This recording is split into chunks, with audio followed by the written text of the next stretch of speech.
Hey everyone, this is Max at MaxCTCG. Thanks for joining me in another video. In this video we're going over a metagame report from Road to the King, number 10 and 11.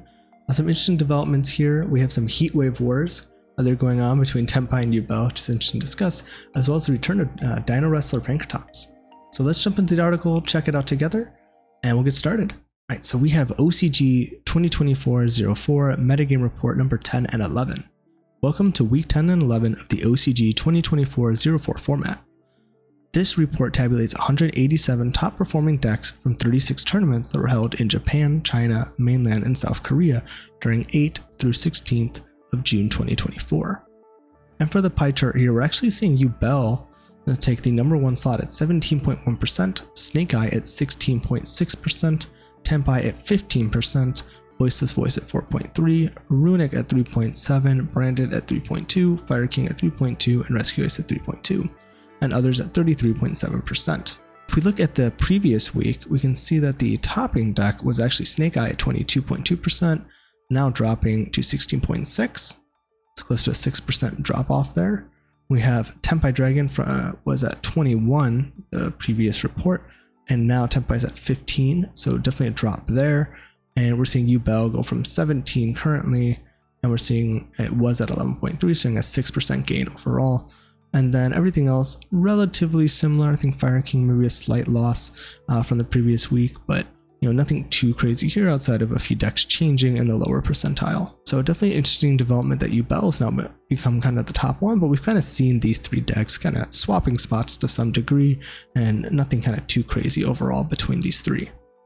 So if we look at the deck list, we have 32 Yubel, 31 Fiendsmith Yubel, and 1 regular Yubel. When it comes to Snake Eye, we have 31 Fiendsmith Snake Eye, no other variants like we've been seeing in previous weeks, 28 Tenpai Dragon, nothing interesting there according to variants. For Voiceless Voice, we have 8 Voiceless Voice, 6 Voiceless Voice, and 2 Fiendsmith Voiceless Voice. So we're seeing Fiendsmith just dropping in everything, just the ability to negate special summons with Caesar is good enough, as well as having Beatrice lines for different engines. You can send these, I think, Saphira to do the whole ritual aspect from the deck to the grave, as well as like doing other kind of generic degenerate lines. You have 7 Runic, which I believe mostly for Japan is like the Runic stun deck, which we've seen do well here. 6 Branded, 5 Grass, and 1 regular. 6 Fire King, we have 5 Sinful Spoils Snake Eye Fire King, 1 Fiendsmith Sinful Spoils Snake Eye Fire King, and then for Rescue Ace we have 6, and we have 5 Fiendsmith Sinful Spoils Snake Eye Rescue Ace, and 1 Horus Sinful Spoils Rescue Ace. Interesting they're putting Horus as well in here. I feel like that's kind of a lot of potentially bricky cards to a degree. We are seeing Rescue Ace do well, and I think part of that's Maxi, as well as just overall fire support being pretty good, and then hits to Snake Eye make it a little worse, and then Fiendsmith kind of helping everything. We have 5 Dragon Link, 3 Dragon Link, and 2 Grass Dragon Link. Cool to see Dragon Link doing well. 4 Fiendsmith Chimera, 4 Gimmick Puppet, 4 Memento, again deck doing okay right now in the TCG. 4 Salamangreat, another deck doing decent. Another kind of like mid-tier fire deck, kind of being overshadowed by Snake Eye. 3 Centurion, 3 Infernoid, excited to see this with the new support. 3 Labyrinth, doing well. 3 Ritual Beasts, excited to see this as well. 3 Tachyon, similar as last week. 3 White Woods, and now we're kind of getting more into those kind of good player situations. Once you start getting to 2, even the 3 ofs, 2 to 1 player decks topping is generally because the player did well, made good meta calls, had just a good run in the tournament. Generally these decks aren't as strong, but can still perform when piloted well and made with good calls and maybe a little bit of luck. So some different ones here that are kind of catching my eye, like Fiendsmith Magical Musketeers. It's interesting. Pearly seems pretty cool. I've been messing around with that a lot, and that's been a lot of fun since the reprints made it cheaper, and also playing it at Master Duel has been fun. Then let's see if anything else kind of catches our eye here. Ragnarika Sun Avalon Rika. That's interesting because that's a deck that I think did really well in the national circuit recently in Europe, but something I don't know if it would be something you'd try to play a Master Duel with all the Maxis running around. I feel like that might be an uphill battle. Raid Raptor doing some cool stuff. So definitely some interesting things here. Popping out Trickstars, one I'm excited to see at the new support. So I'm going to move on to the decks now. Hey everyone, this is Editing Max. If you're enjoying the content, hit that thumbs up button, give the video a like, and leave a comment if you have any discussions you want to start, and consider subscribing to the channel if you want to see more of this type of content. Everyone, thanks again for watching, and I hope you enjoy, and we'll get back into it. So we have Yubel. Dinowrestler Pankratops is seeing a return to the side deck. Its high attack and effect to destroy one opponent's card allows it to break through your opponent's Quaking Mirror Drago and Kaiser Coliseum lock. Nightmare Phoenix in the extra deck fulfills a similar role. As a fire monster, Nightmare Phoenix can be linked summoned while Kamikidriro's effect is being applied, and with attack of 1900, it could at least trade against your opponent's Kamikidriro Dragon in battle. Solemn Judgment in the side deck provides additional protection against the opponent's forbidden droplets. So Choice Scarf went 9-0-1 and finished 1 through 2nd in Yu-Gi-Oh! China Mainland WCQ 2024 Shanghai, which had 240 participants. I feel like the deck for this is looking pretty standard to kind of what we saw last week. I don't believe it's the same player, but kind of similar idea with the Bastiles, similar amount of engine in terms of, the Yubel cards, similar Fiendsmith package. I think overall kind of cementing itself as kind of the way to build the deck for the most part right now. Nothing too interesting in the extra deck outside of maybe Nightmare Phoenix not being there before. I'm not positive on that, but it seems pretty standard on what they're trying to do, kind of this Fiend Link Yubel deck. And then again, the Pankratops being in the side, I think is a cool way to deal with floodgates, especially because it's not like Cosmic where it has its one purpose. It can be a body, it can attack, but it's really only good going second. But is a solid card, and I can see why it's seeing play. Again, Droplet still kind of staying in the side deck, with people mostly referring to stay with a lot of trap cards, and then Judgment again being good against Droplets or other blowout cards your opponent might be playing. So yeah, nothing too much to talk about here except those few things that the article summarized, but definitely a strong deck, and interesting to see that it's now the topping deck in the OCG at the moment. Alright, so next we have Snake Eye. If you have a starter such as Snake Eye Ash or Bonfire in your opening hand, then Fiendsmith package can be used to make Beatrice of the Eternal to send Ash Blossom into a Spring from deck to grave and then retrieve it with Salamangreat Sunlight Wolf. This is another way to hedge against droplets by diversifying your disruptions across your hand, field, and graveyard, making it more difficult for a single board breaker to deal with all of them. Young Ping went 9-1 and finished 1st through 3rd in Yu-Gi-Oh! China's Mainland WCQ 2024 Chengdu, which had 359 participants. Apologize if I pronounced that city incorrectly. So kind of looking at the deck here again, very similar to what we've been seeing from Snake Eye. Nothing too special, focusing a lot on the hand traps. The only thing I'm really noticing here is 1 talents, which I think could make sense. A decent way to draw into more cards if you need to extend and they hand trap you a lot. Better ways to also counter different hand traps with the call buys, the crossouts, and then a talents. So I can see it making sense that they're playing that as a one of, but overall a good amount of hand traps. Cards, they are playing the Field Spell and the Dramatic Chase. We kind of read last week how that was something that people weren't really doing. They're kind of choosing one or the other, so that's kind of interesting, as well as the Snake Eye traps. So kind of a lot of search targets here. I feel like maybe a little too many. Like maybe I'd cut down on one of these. And I feel like maybe Nibiru not being as prevalent, maybe the Dramatic Chase is better, but then more people are citing Droplet, so maybe you just side deck this. Maybe you don't need to main deck it. I'm not really sure the best way to go about this, because we haven't really been, I think, using this card as much in the TCG, because we're so heavily focused on always playing around Nibiru, since it's kind of like our checkpoint for combo decks where the OCG has Max C. So nothing too interesting here in terms of the extra deck. I think pretty standard to what we were seeing before from last week as well. And then side deck, you're seeing Pankratops in again, some Bastiles, good against Fiendsmith.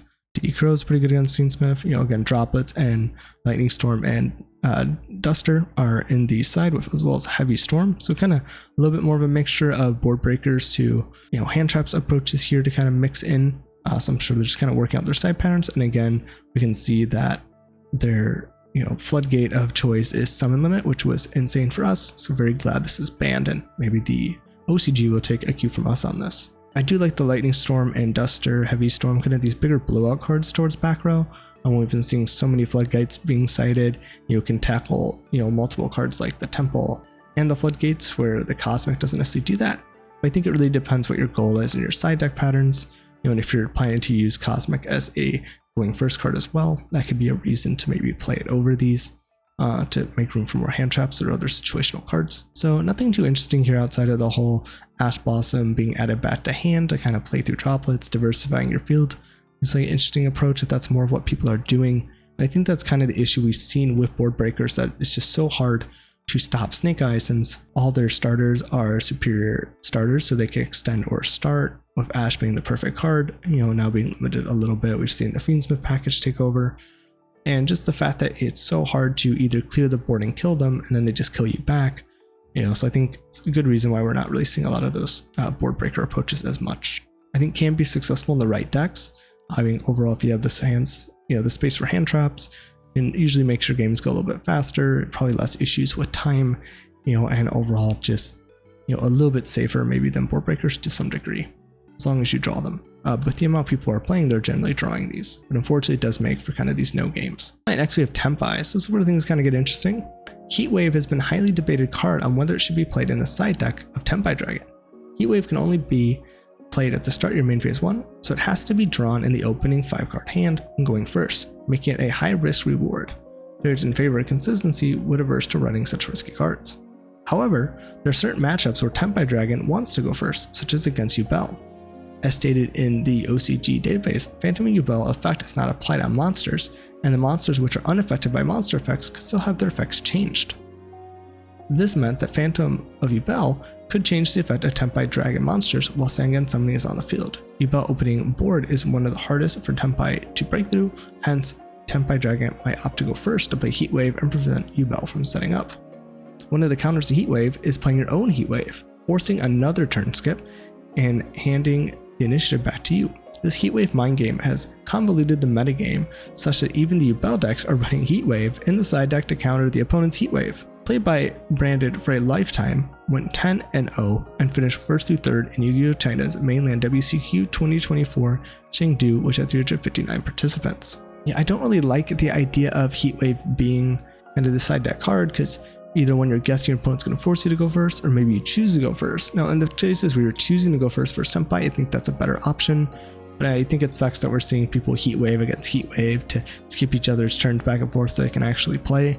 I think that sounds kind of crazy. It just sounds like Mystic Mind pass back and forth, but I can see that. I think that is one of the things that's really interesting about Yubel. Is like what they said here is that you can overwrite those cards, because what Phantom of Yubel is doing is similar, I think, to what Samsara de Lotus does, where it's not actually affecting the monster, it's affecting the effect. So the fact that Sangan Summoning protects the monsters from being, unaffected, the effect is not the monster, kind of similar how cards affect the player.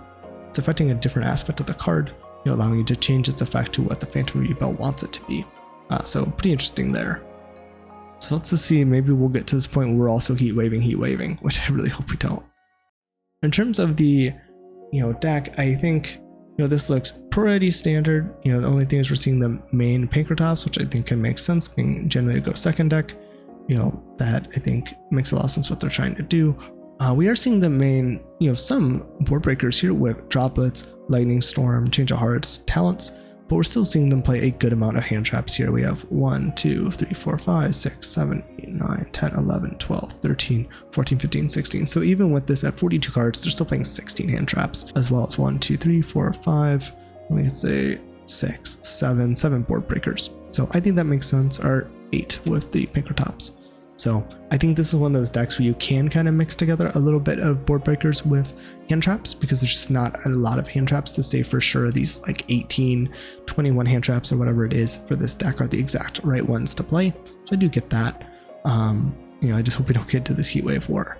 Extra deck looks pretty standard for what we've been used to seeing, as well as the side deck looking pretty normal for the most part. I'm very glad we don't have Kaiser Coliseum. And we'll kind of see what happens with the whole Heat Wave train. It got a lot of hype when we first kind of got into Tenpai being about to release, but I feel like it's kind of fallen off, so see if it picks up again like it seems like it has done in the OCG. So for the conclusion, Fiendsmith Yubel, Fiendsmith Snake Eye, and Tenpai Dragon have solidified themselves as the top contenders at the end of the OCG 2024-04 format. All China mainland WCQ 2024 regionals have also come to an end after 6 weeks of intensive competition. And I guess overall, from all these tournaments, we're seeing that Snake Eye's at 30, Tenpai's at 28, Yubel's at 15. So even though Yubel's kind of taken over recently, I think it's still kind of having that lackluster from still kind of usually being in 3rd place for the most part in comparison to other regionals we were kind of looking at throughout China and Japan and in different areas. Hey everyone, this is Editing Max. If you're enjoying the content and you want to support the channel, you can check out the TCG affiliate link in the description below. supports the channel and costs you nothing, and you'll just be doing the same thing you normally do when you buy cards from TCG Player. If you're new to buying cards from TCG Player, check out my website. I have a section on it that helps out new people, kind of explaining some of the aspects of TCG Player, so that way you can get the most out of your money and you don't fall into some of these weird things that some people do to push up the price of cards. If you want to become a patron on the channel, check out my Patreon. It's another way you can help support the channel. We have different perks you can check out, like a lot of archetype proxies you see on the screen. Every week, I put a new one out that everyone on the channel can vote on YouTube, and then these go to Patreon for you to print out. You can also join for early access. Some videos will be 1 day early access, others that are in a longer series could be weeks out in advance, and you can get the entire thing at once, while everyone on YouTube has to wait week by week for all the videos to come out. You can also join for an exclusive Yu-Gi-Oh! Reaction series where I watch through the Yu-Gi-Oh! Anime, we have discussions in the comments, and watch through it together as well. Plus, there are other perks coming out in the future. Everyone, thanks again for watching the content. So I have an interesting metagame report here for number 10 and 11. Probably the biggest thing is the Heat Wave war back and forth between Tenpai, Dragon, Yubel. I think that's very funny, but very awful at the same time. Maybe we'll see that card get banned. Who knows, maybe they'll even ban it here so we don't have those issues.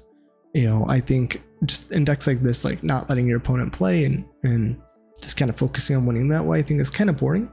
We can also argue that's kind of what all these hand traps are doing. You're hand trapping so much that no one's playing. Or at least with board breakers, you get to play and then break the board. There's a different sense of skill set and expression and interaction happening there. But let me know what you guys think of this metagame report. Are you excited for some of the changes we're seeing? Are there any cards you want to pick up or anything that surprised you from this report you weren't thinking about? And for me, I think it was just the Heat Wave war between Yubel and Tenpai, and Tenpai choosing to go first. I think it's an interesting kind of mind game development. We'll see if they capitalize on countering this kind of development in the next metagame report. Everyone, thanks again for joining me in this video, and I'll see you in the next one.